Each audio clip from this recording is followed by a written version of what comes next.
A paz de Jesus Cristo, meus irmãos, professor Oswaldo falando, passando por aqui para estudar a palavra do Senhor com você. Dentro da teologia, nós temos uma matéria de teologia sistemática chamada bibliologia, ou dependendo do curso teológico, vai ser chamada essa matéria de introdução bíblica ou introdução à Bíblia. Estamos falando da mesma coisa. Hoje eu quero tratar de três pontos importantes dessa matéria de bibliologia, introdução bíblica ou introdução à Bíblia. Eu quero falar sobre revelação, quero falar sobre iluminação e sobre inspiração. Quando eu falo revelação, não estou falando dos dons. Observe que eu estou falando agora concernente que diz respeito à matéria de bibliologia. Não estou falando de pneumatologia ou pneumagiologia ou paracletologia, que é a doutrina que estuda sobre o Espírito Santo, tá bom? Então, em bibliologia, revelação, nós vamos ver que Deus se revela por dois viés, que nós costumamos geralmente dizer assim, tá bom? O primeiro viés seria pela revelação que nós chamamos de revelação geral, e alguns chamam de revelação natural. A revelação geral seria o quê? Por exemplo, a criação. No Salmo de número 19, a partir do verso de número 1, vai dizer que os céus proclamam a glória de Deus e o firmamento as obras das suas mãos.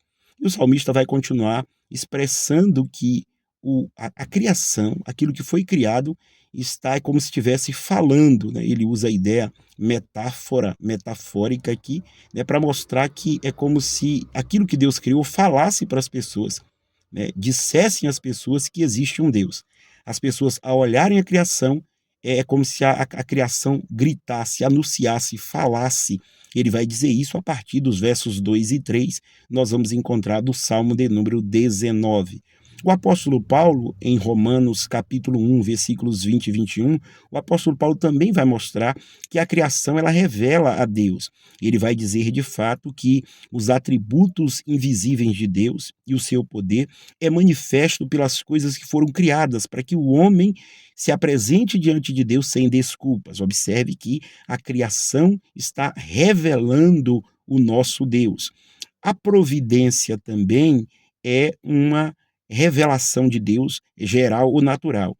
Em Atos dos Apóstolos, capítulo de número 14, a partir do versículo número 15 até o 17, né, na hora que o Lucas escreve aquilo que é falado, ele vai mostrar que, na sua escrita, que de fato, quando o apóstolo dá a palavra, ele diz que Deus não deixou se ficar sem testemunho.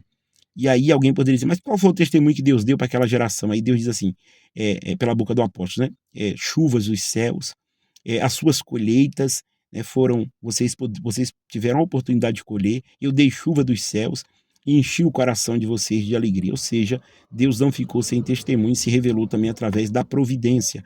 Aquela mesma providência que muitas das vezes nós estamos em uma situação adversa e ela chega e nós podemos dizer assim, puxa vida, isso aqui só foi Deus.